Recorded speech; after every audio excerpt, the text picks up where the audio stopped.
Funerals are supposed to bring closure. Wills are supposed to bring cash. Beatrice got neither, while her cousins inherited sprawling estates and bloated investment portfolios. She was handed a small, tarnished brass compass. It was heavy, it was cold, and it didn't even point north.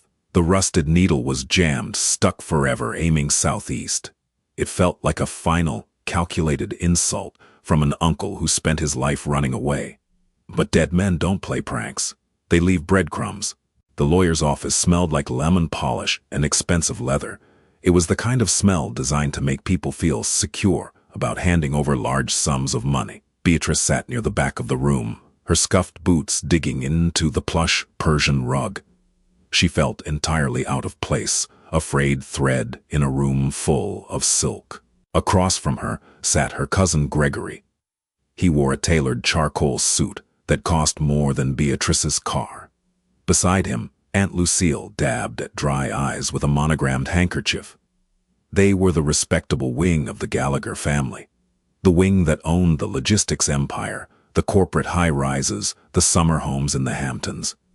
Beatrice and her late Uncle Vernon belonged to the other wing, the broken one. Mr. Sullivan, an attorney with a voice like dry gravel, cleared his throat. He adjusted his silver-rimmed glasses and looked down at the heavy parchment on his desk. "To my nephew, Gregory," Sullivan read, his tone devoid of inflection, "I leave the property on the vineyard and the residual shares of Gallagher Freight. To my sister, Lucille, I leave the trust managed under the family holding company." Gregory nodded, a tight, satisfied smile playing at the corners of his mouth. Lucille lowered her handkerchief, looking mildly inconvenienced that she had to be here at all. Vernon had been a stain on their pristine reputation for decades. The eccentric recluse, the paranoid drunk. His death from liver failure 3 weeks ago hadn't been a tragedy to them. It had been a PR cleanup. "And finally," Sullivan said. He paused. He looked over his glasses at Beatrice. The silence in the room stretched, thick and uncomfortable. "To my niece, Beatrice." Beatrice sat up a little straighter. She didn't expect much. Maybe enough to pay off her mounting credit card debt. Maybe enough to fix the blown gasket on her Subaru. Vernon had always been fond of her, in his own disjointed way. They shared a mutual distaste for the rest of the bloodline. Sullivan reached under his desk. He didn't pull out a folder or a checkbook. He pulled out a battered, velvet-lined box that looked like it had been dragged through mud and left in the sun to bake. He slid it across the polished mahogany. "I leave my compass," Sullivan read. He frowned at the paper, with the instruction that she stop letting other people tell her where north is. Gregory snorted, a sharp, ugly sound. Lucille sighed and checked her watch. Beatrice stood up. Her knees popped. She walked to the desk and picked up the box. It was heavier than it looked. She flipped the tarnished brass latch and opened the lid. Inside lay a standard maritime compass, encased in dull brass. The glass face was scratched, milky with age. She picked it up. The metal was ice cold. She tilted it, expecting the needle to swing, to find magnetic north. It didn't move. It was wedged violently against the glass, pointing stubbornly southeast. "That's it?" Beatrice asked. Her voice sounded hollow in the vast office. "No cash, no property, just a broken compass." Sullivan offered a tight, sympathetic smile. "I am sorry, Miss Gallagher. Vernon's assets were depleted. The remaining funds were absorbed by outstanding debts. This was his sole remaining possession of note. He insisted it go to you." Gregory stood, buttoning his suit jacket. "Well, a fitting inheritance from a madman. Don't spend it all in one place, Beatrice didn't look at him. She stared at the scratched glass, a hot, tight knot of anger forming behind her ribs. Vernon knew she was struggling. He knew she was 2 months behind on rent, working double shifts at a diner just to keep the lights on, and he left her a paperweight, a broken joke. She snapped the box shut, shoved it into her coat pocket, and walked out without another word. The drive back to her apartment was a blur of gray traffic and freezing rain. The wipers on her Subaru squealed, fighting a losing battle against the downpour. When she finally pushed open the door to her cramped apartment, the air was stale, smelling of cold coffee and damp coats. She tossed her keys onto the counter. She pulled the velvet box from her pocket and dumped the compass onto the cheap laminate table. It hit the wood with a dull thud. "Thanks, Fern," she muttered. She collapsed into a mismatched kitchen chair and stared at it. For 10 minutes, she did nothing but breathe and let the disappointment wash over her. It was a familiar feeling. The Gallaghers always took care of their own, as long as you played their game. Beatrice had refused. Vernon had refused. And this was the reward: poverty, isolation. She reached out and traced the scratched glass of the compass. She hated it. She wanted to throw it out the window, watch it shatter on the pavement 3 stories down. But her fingers lingered on the brass casing. It was thick, unusually thick for a standard compass. Beatrice frowned. She picked it up again, holding it up to the dim overhead light. The needle wasn't just jammed. Looking closely through the scratched glass, she saw a tiny, deliberate groove cut into the base plate. The needle had been forced into that groove, locked into place. Why would someone intentionally break a compass to point southeast? She flipped the heavy instrument over. The back was smooth, tarnished brass.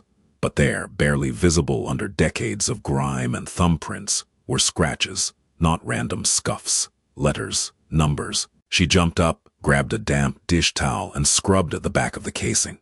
The grime gave way. 43-8, 69-6, look down. Beatrice stared at the etched numbers, coordinates. She pulled her phone from her back pocket, her thumbs flying across the cracked screen. She typed the numbers into a mapping app. The screen zoomed out, then snapped to a location on the rugged, jagged coastline of Maine. A town called Blackwood? No, the map labeled it Oakhaven, an isolated stretch of rocky shore, a solid 4-hour drive from her apartment. She zoomed in closer. The pin dropped on a specific plot of land. It was a jagged peninsula, battered by the Atlantic. Beatrice's breath hitched. She knew that land. She hadn't been there in 20 years, but she knew it. It was the site of the old Gallagher summer estate, the original one, before the family built their modern monstrosities. The place burned down when Beatrice was a child. The family abandoned the land, letting the state claim it for unpaid taxes decades ago. Look down. Vernon hadn't left her a broken compass. He had left her a map. By 6 a.m. the next morning, Beatrice was on the highway. Her car hummed a rattling tune, the heater struggling to cut through the November chill.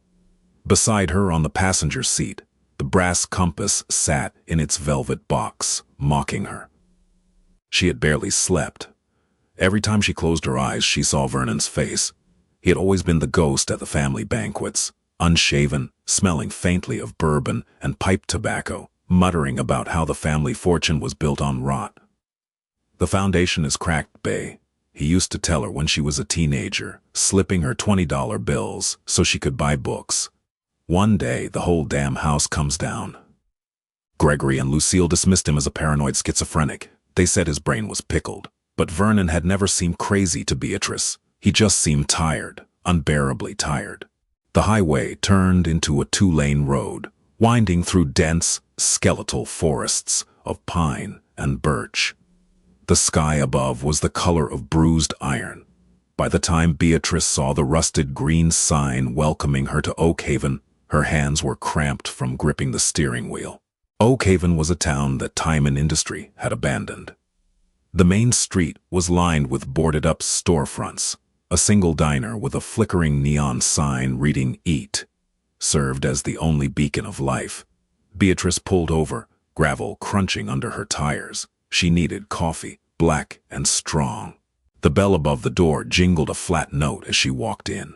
The air was thick with the smell of frying bacon and old grease. Boom. An older man behind the counter, wiping down the laminate with a gray rag, looked up. He had deep lines etched around his eyes and a weary expression. "Just coffee, please," Beatrice said, taking a stool at the counter. The man nodded, pouring a mug from a scorched glass pot. He slid it toward her. "Passing through?" "Visiting an old family property," Beatrice said. She wrapped her freezing hands around the ceramic mug. "Out on the point, the old Gallagher place." The man stopped wiping the counter. The rag went still. He looked at her, his eyes narrowing slightly. "Gallagher, you one of them?" "Unfortunately," Beatrice said dryly, "but not the rich kind." The man grunted. "Good thing. The rich kind ain't welcome much around here, not since your grandfather's days. Squeezed this town dry, he did. Used the port for his freight ships, ran the local boys ragged, then shut it down when he found a cheaper harbor down south. Killed Oakhaven." Beatrice took a sip of the bitter coffee. "My Uncle Vernon used to come up here. Did you know him?" The bartender's face softened slightly. "Vern. Yeah, I knew Vern. Crazy as a run-over dog, but harmless. Used to come in here smelling like dirt and seawater, always talking about how he was going to make things right. Poor bastard drank himself to death, I heard." "Something like that," Beatrice murmured. "Did he spend a lot of time out at the old estate?" "Estate?" the man scoffed. "Ain't nothing left out there but ash, foundation stones, and a rusted-out caretaker's shack." "But yeah, Vern spent weeks out there, digging around in the mud. Told me once he was looking for the anchor. I told him ships ain't got anchors on land. He just laughed." "Looking for the anchor?" Beatrice finished her coffee, dropped a $5 bill on the counter, and walked back out into the freezing wind. She drove the remaining 3 miles to the point. The road turned from asphalt to dirt, then to heavily rutted mud. She had to park the Subaru half a mile from the coast when the ruts became too deep. She zipped her coat up to her chin, shoved the compass into her pocket, and walked. The wind off the Atlantic was brutal. It whipped her hair across her face and stung her cheeks. Through the skeletal trees, she saw the ruins. The great Gallagher estate, where her grandfather had hosted senators and shipping magnates, was nothing but a sprawling footprint of blackened stone. Nature had reclaimed it. Briars and weeds choked the grand stone steps. Off to the side, near the cliff's edge, sat a small wooden structure, the caretaker's shack. The roof was sagging, the wood silvered and rotting from salt spray. Beatrice walked toward it. Her boots crunched on dead leaves and broken glass. The door of the shack was hanging off its hinges. She pushed it open. It groaned in protest. Inside, it was dim. The floorboards were spongy. An overturned wooden table sat in the center of the room. A rusted wood stove sat cold in the corner. She pulled the brass compass from her pocket. "Look down." She looked down at the rotting floorboards. Nothing, just dirt, wood rot, and a scattering of animal droppings. She stared at the compass. The needle was jammed, pointing southeast. Beatrice stood in the absolute center of the small room. She held the heavy brass instrument flat in her palm. The needle couldn't move, but the compass housing could. She slowly turned her body, rotating until the fixed southeast needle was pointing directly ahead of her. She aligned herself with the broken direction. Southeast pointed toward the back right corner of the shack, toward the rusted wood stove. She walked over to it. The stove was heavy cast iron, completely rusted through in places. She kicked it. It didn't budge. She crouched down, ignoring the dampness seeping into the knees of her jeans. She looked at the floorboards directly beneath the stove. They were different. The rest of the floor was warped, the nails rusted and pulling free, but the boards under the stove were cut clean, held down by heavy, modern steel screws. Vernon had been busy. Beatrice's heart hammered against her ribs. She patted down her pockets. She didn't have a screwdriver. She looked frantically around the small shack. Near the overturned table, she spotted a rusted iron fire poker. She grabbed it, jammed the flat edge under the lip of the cut floorboard, and threw her weight into it. The wood groaned. The steel screws screeched against the grain. She heaved again, her breath clouding in the freezing air. With a sharp crack, the board splintered and popped up. Beatrice tossed the poker aside and tore the wood away with her bare hands, ignoring the splinters biting into her palms. Beneath the floorboards, nestled in the dark, damp earth, was a metal lockbox. It was wrapped heavily in thick plastic sheeting, taped aggressively with silver duct tape. She hauled it out. It was heavy, easily 20 pounds. She knelt on the ruined floor, her hands trembling as she clawed at the tape. The plastic gave way, revealing a dark, gray steel lockbox. It had a heavy padlock on the front. Beatrice groaned in frustration. She grabbed the fire poker again and brought it down on the padlock with all her strength. The iron clanged loudly, jarring her wrists. The lock held. She hit it again, And again, on the fourth strike, the cheap, rusted internal mechanism of the padlock shattered. The clasp sprang open. Beatrice threw the poker aside. She placed her hands on the cold steel lid. She didn't know what she was expecting. Gold bars, cash. Vernon was broke. It couldn't be money. She took a deep breath, the cold sea air filling her lungs, and flipped the lid back. It wasn't gold. Beatrice stared down into the box.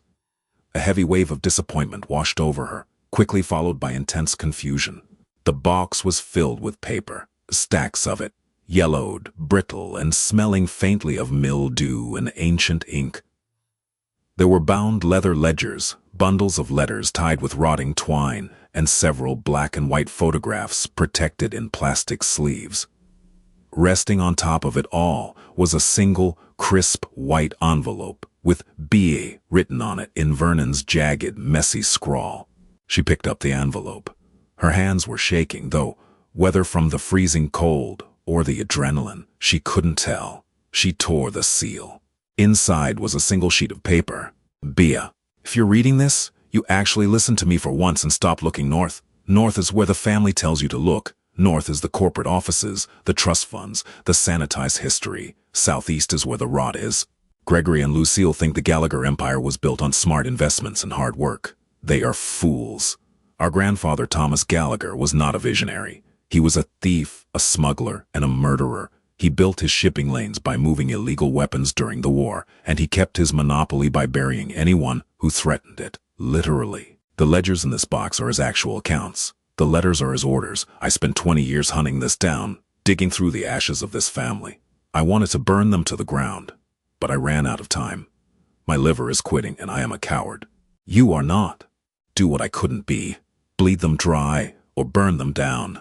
The anchor is in your hands now. Love, Uncle Vern. Beatrice read the letter twice. Her breath hitched, a strange, choked laugh escaping her throat. A murderer. She set the letter down and reached into the box. Fete. She pulled out the first leather ledger. It was heavy, the binding cracking as she opened it. The dates inside were from the 1940s, columns of numbers, ship names, and cargo manifests. But there were other columns. Payments made to harbor masters, bribes to local police, and darker entries. Problem at Dock 4, resolved. Cost $500. Sullivan dispute handled, cleanup required. She reached for the plastic sleeves containing the photographs. They were grainy, pictures of men standing by wooden crates on docks in the dead of night. Pictures of Thomas Gallagher shaking hands with men in military uniforms, money exchanging hands. And one picture of a fishing boat blown apart, sinking into black water. Beatrice stared at the sinking boat. She recognized the shape of the harbor in the background. It was Oakhaven. She remembered the bartender's words. Use the port. Killed Oakhaven. It wasn't just a business decision. Thomas Gallagher had destroyed this town, destroyed lives, to build the empire that bought cousin Gregory, his Rolex, and Aunt Lucille, her Hamptons estate. They thought they were royalty. They were just the beneficiaries of a crime syndicate. A cold, hard clarity washed over Beatrice.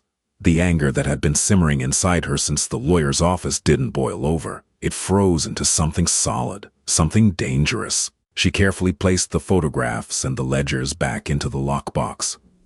She closed the lid and snapped the broken padlock back onto the latch to keep it shut. She lifted the heavy box into her arms and walked out of the ruined shack. The wind had died down, leaving a heavy, oppressive silence over the ruined estate. Beatrice walked back through the briars and the mud, the weight of the steel box grounding her with every step. When she reached the Subaru, she placed the lockbox in the trunk and slammed it shut. The sound echoed like a gunshot in the quiet woods. She got into the driver's seat. She picked up the velvet box from the passenger seat and took out the brass compass. She looked at the jammed needle. It wasn't a broken toy. It was a weapon. Vernon had handed her a loaded gun and pointed her at the family. Beatrice started the engine. She pulled her phone out and dialed a number. It rang 3 times before a smooth, professional voice answered. Mr. Sullivan's office. How may I direct your call? This is Beatrice Gallagher, she said, her voice steady and devoid of warmth. I need to schedule a meeting with Mr. Sullivan and my cousin Gregory tomorrow morning. Miss Gallagher, Mr. Sullivan's schedule is quite full this week. Make room, Beatrice cut in. Tell him I found Uncle Vernon's remaining assets, and tell Gregory he's going to want to see them before the SEC does. She hung up, dropping the phone onto the passenger seat. She shifted the car into drive. As she pulled away from the abandoned coast, leaving Oakhaven in the rearview mirror, she didn't feel tired anymore. She felt awake. The Gallagher family had spent a century telling everyone where north was. Beatrice was finally going to show them southeast. The Gallagher Freight corporate headquarters occupied the top 4 floors of a glass and steel monolith in downtown Boston. It was a building designed to intimidate. The lobby was acres of white marble. The security guards wore tailored suits. The elevators moved with a silent, terrifying speed, swallowing you on the ground floor and spitting you out into the stratosphere. Beatrice stepped off on the 42nd floor. Her boots left faint, dusty prints on the polished hardwood of the reception area. She wore the same jeans she had worn in the mud of Oakhaven, a faded black sweater and a canvas jacket. Gripped in both hands was the gray steel lockbox. The receptionist, a young woman with sharp cheekbones and a headset, blinked at her. "May I help you?" "Beatrice Gallagher, I'm expected." The woman's eyes flicked to the heavy rusted box, then to her computer screen. "Of course, conference room B, down the hall, last door on the right." Beatrice didn't say thank you, she just walked. Conference room B was a vast expanse of mahogany and panoramic windows overlooking the harbor. Gregory was already there, pacing by the glass with a phone pressed to his ear. He wore a navy pinstripe suit today. Aunt Lucille sat at the table, perfectly still, sipping sparkling water. Mr. Sullivan, the lawyer, sat next to her, his briefcase open, arranging documents with surgical precision. They all stopped and looked up as Beatrice pushed the heavy glass door open. "I have to call you back," Gregory snapped into his phone. He dropped it onto the table and let out a long, theatrical sigh. "Beatrice, you couldn't have dressed for the occasion. We have shareholders on this floor." "The shareholders are going to be a lot more worried about what I brought than what I'm wearing," Beatrice said. She walked to the head of the table, the seat of power. She didn't sit down. She hoisted the heavy steel box and slammed it onto the pristine mahogany. The impact sounded like a gunshot. Lucille flinched, spilling a drop of water onto her silk blouse. "Careful with the table," Gregory snapped, stepping forward. "What is this nonsense? Sullivan said you called ranting about Vernon's assets. Vernon didn't have assets. He died with $80 in his checking account." "He died with the family anchor," Beatrice said. She popped the broken padlock off the latch and flipped the lid open. The smell of old paper and damp earth instantly filled the sterile, climate-controlled room. She reached in and pulled out the first leather ledger. She dropped it on the table and pushed it towards Sullivan. Then she pulled out the stack of photographs in their plastic sleeves and spread them out like a dealer laying down tarot cards. Finally, she tossed the bundle of rotting letters in the center. "What is this trash?" Lucille asked, her nose wrinkling at the smell. "It's Grandpa Thomas," Beatrice said flatly. "His actual accounting." Gregory let out a sharp, dismissive laugh. "You dragged us here to show us Vernon's paranoid scrapbooks? We all knew he was obsessed with tearing down Thomas's legacy. He spent his whole life making up stories." "They aren't stories," Beatrice said. She didn't raise her voice. She didn't have to. "Look at the ledger, Mr. Sullivan. You've been the family attorney for 30 years. You know Thomas's signature. You know his handwriting." Sullivan adjusted his glasses. He reached out with pale, manicured fingers and opened the cracked leather cover. He turned one page, then another. The room went dead silent. The only sound was the dry rasp of ancient paper turning. Sullivan's face didn't change, but his breathing shifted. It became shallow, fast. He picked up one of the photographs, the one of the Oakhaven harbor, the fishing boat going down in black water. He looked at the back of the photo. "The dates match," Sullivan murmured. It was barely a whisper. "Match what?" Gregory demanded, stepping closer to the lawyer. "The acquisition of the northern shipping lanes," Sullivan said. He didn't look up. He was reading a page in the ledger, his finger tracing a column of faded ink. 1948. The official company history states Thomas purchased the Oakhaven docks at a steep discount. After a series of tragic maritime accidents, drove the local unions into bankruptcy. And, Gregory crossed his arms, that's business. This ledger, Sullivan said, his voice tightening, lists payments made to a man named Rossi, 3 days before the largest union boat sank. The column is labeled Oakhaven Clearance, and here, a letter to the harbor master, threatening his daughter if he didn't falsify the safety inspection reports for our fleet. Lucille set her water glass down. Her hand was shaking. Sullivan, tell me that's a forgery. Sullivan finally looked up. Well, he looked sick. The paper is correct for the era. The ink is right, and the handwriting, it's unmistakably Thomas's. The shorthand he used for his accounting is identical to the private diaries we have in the company archives. Gregory stared at the lawyer, then turned his gaze to Beatrice. The arrogant smirk was completely gone, replaced by a tight, white-hot panic. So what? Gregory said, his voice rising in pitch. The man's been dead for decades. The statute of limitations on whatever he did expired before we were even born. You think the police are going to arrest a ghost? They can't arrest a ghost, Beatrice agreed. But the SEC can dismantle a corporation built on fraudulent foundations, and civil courts can award reparations to the descendants of the people Thomas ruined. The Oakhaven families, the unions he bled dry. You went public 10 years ago, Gregory. In your IPO filings, you swore the company's foundational assets were legally obtained. This box proves that was a lie. That's federal fraud. Gregory's mouth opened, but no sound came out. If this gets out, Sullivan said quietly, closing the ledger, the stock plummets to zero. The company will be tied up in federal litigation for a decade. The fines alone will exceed our liquid assets. We would be completely liquidated. Lucille stood up. The silk of her blouse rustled. She looked at Beatrice, her eyes wide, the haughty matriarch facade cracking into pieces. Darling, you wouldn't. You are a Gallagher. This is your family. You only call me family when you need something, Beatrice said.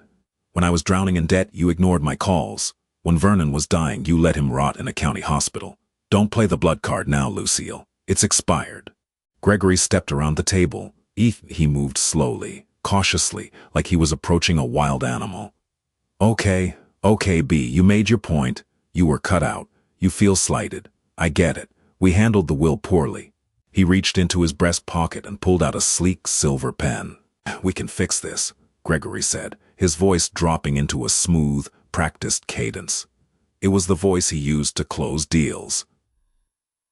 You need money. We have money. Give us the box, sign a non-disclosure agreement, and I will personally write you a check right now. $2 million, tax-free. You can pay off your debts, buy a house, never work in that diner again. Beatrice looked at him, really looked at him. He was sweating. The tailored suit couldn't hide the desperate, trembling man underneath. $2 million. It was more money than she could comprehend. It was freedom. It was a life without panic attacks at the grocery checkout. It was everything she had ever wanted. She looked down at the box. She thought about the empty, boarded-up storefronts in Oakhaven. She thought about the old man, wiping down the diner counter, talking about how Thomas had squeezed the town dry. She thought about Vernon, sitting in his miserable apartment, gripping a broken compass because he couldn't stand the guilt of where his food came from. She reached into her canvas jacket and pulled out the brass compass. She set it gently on top of the ledger. I don't want your money, Gregory, she said. Gregory stopped moving. His hand, still holding the silver pen, dropped to his side. What? I don't want your money, Beatrice repeated. She tapped the glass face of the compass. You've spent your whole lives looking north, chasing the money, the growth, the reputation. You never looked at what you left behind. $5 million, Lucille blurted out. Her voice was shrill, desperate. We'll give you $5 million, Beatrice. Just leave the box and walk out. You don't get it, Beatrice said. She felt a strange, profound calm settling over her. The exhaustion of the past 3 weeks evaporated. This isn't a negotiation. I am not selling you the evidence of our grandfather's crimes. I am ending them. You can't, Gregory shouted. He slammed his hand on the table, rattling the glass of water. You'll ruin us, everything we've built. Everything you've built? Beatrice scoffed. You didn't build this, Gregory. You inherited stolen goods, and now you're going to give them back. She looked at Sullivan. The lawyer was watching her carefully, calculating the angles, trying to find a way out for his clients. He wouldn't find one. Mr. Sullivan, Beatrice said, draw up the papers. The Gallagher Holding Company is going to create a trust. You are going to liquidate 40% of the current corporate assets. That money will go directly into rebuilding Oakhaven and compensating the families named in this ledger. Furthermore, the deed to the Oakhaven Peninsula will be transferred immediately to the town council to be preserved as public land. 40%? Gregory choked out. That breaks our controlling interest. The board will throw us out. We'll lose the company. Yes, Beatrice said simply. You will. I won't do it, Gregory snarled. His face was flushed dark red. I won't sign a damn thing. You're bluffing. You don't have the guts to pull the trigger on your own family. Beatrice didn't blink. She reached into her pocket and pulled out her phone. She unlocked the screen and slid it across the mahogany table. It stopped directly in front of Gregory. On the screen was an email draft. Attached were high-resolution scans of the ledgers, the photographs, and the letters. The recipients included a senior investigative reporter at the Wall Street Journal, the regional director of the SEC, and the district attorney's office. I spent last night at a FedEx print center, Beatrice said, her voice perfectly even. I scanned every page. I drafted this email. All I have to do is reach over and press send. Or you can sign the agreement Sullivan is going to draft today. You have until 5:01 p.m. Lucille let out a choked sob and sank back into her chair, burying her face in her hands. Gregory stared at the phone. He looked like he was going to be sick. He looked from the phone to Beatrice, searching her face for any sign of hesitation, any crack in her armor. He found none. She was Vernon's niece, and she was done taking their scraps. You're a monster, Gregory whispered. No, Beatrice said softly. I'm the cleanup crew. She reached across the table, picked up her phone, and slipped it back into her pocket. She picked up the ledgers, the letters, and the photos, and methodically packed them back into the steel box. She closed the lid and snapped the broken lock. She picked up the brass compass. The needle was still jammed, pointing southeast, pointing toward the wreckage. 5:22 p.m., Gregory, Beatrice said. She hoisted the lockbox back into her arms. Have Sullivan email me the drafted trust agreements. If they aren't airtight, I press send. She turned and walked out of the conference room. She didn't look back. The elevator ride down felt entirely different than the ride up. The crushing weight that had sat on her chest since the lawyer's office yesterday was gone. The steel box in her arms was heavy, but it didn't feel like a burden anymore. It felt like a tool, a hammer she had just used to smash a glass house. When she walked out of the glass and steel lobby and onto the crowded Boston street, the freezing wind hit her face. It felt incredible. 3 days later, Beatrice sat in the diner in Oakhaven. The neon EAT sign was still flickering against the gray sky. She sat at the counter, a mug of black coffee warming her hands. Her Subaru was parked outside, the gasket still blown, the heater still rattling. She hadn't asked for a dime for herself in Sullivan's agreement. She was still broke. She was still going back to a double shift at her own diner tomorrow. But as she watched the old man behind the counter pour coffee for a couple of local fishermen, she felt richer than Gregory Gallagher ever had. The news had hit the business papers that morning. Gallagher Freight restructures, massive divestment announced to fund Maine Coastal Trust. The corporate spin was that it was a philanthropic pivot, but the people in the boardroom knew the truth. They were bleeding out, forced to pay for a century of sins. Coffee's getting cold, the old man said, leaning against the counter. He looked at her, his eyes dropping to the newspaper folded next to her plate. He tapped the headline. You see this? Gallagher Company throwing millions at this town out of nowhere. Say they're giving the old point back to the county, too. I saw, Beatrice said, taking a sip of her coffee. Must be a tax write-off. The man grunted. Don't care what it is. Means we can fix the docks, maybe get the boats running proper again. Vern would have loved to see it. He hated those corporate bastards. Yeah, Beatrice smiled softly. He really did. She reached into her coat pocket and pulled out the brass compass. She set it on the laminate counter. What's that? The man asked. Just an inheritance, Beatrice said. She looked down at it. The glass was still scratched. The brass was still tarnished. She picked up a heavy metal spoon from her napkin and gripped it tightly. With a quick, sharp motion, she brought the handle of the spoon down hard on the glass face of the compass. The glass shattered with a sharp crack. Beatrice carefully reached in, ignoring the tiny shards, and pinched the rusted metal needle. She gave it a firm twist, pulling it out of the tiny groove Vernon had carved into the base plate. The needle popped free. For a second, it vibrated in the air. Then, smoothly, inevitably, it swung away from the southeast. It rotated, trembling slightly, until it locked into place, pointing true north. Beatrice smiled. She left a $5 bill on the counter, put the compass back in her pocket, and walked out into the freezing, beautiful wind. It was time to go home. If you love this story about buried secrets and corporate revenge, don't leave just yet. Hit that like button to help this video reach more people, and share it with anyone who loves a gritty, grounded mystery. What would you have done with the lockbox? Take the millions, or burn the empire to the ground? Let me know in the comments below. Make sure to subscribe and ring the bell so you never miss another original story. We have brand new, gripping tales dropping every single week. Thanks for listening, and see you next time.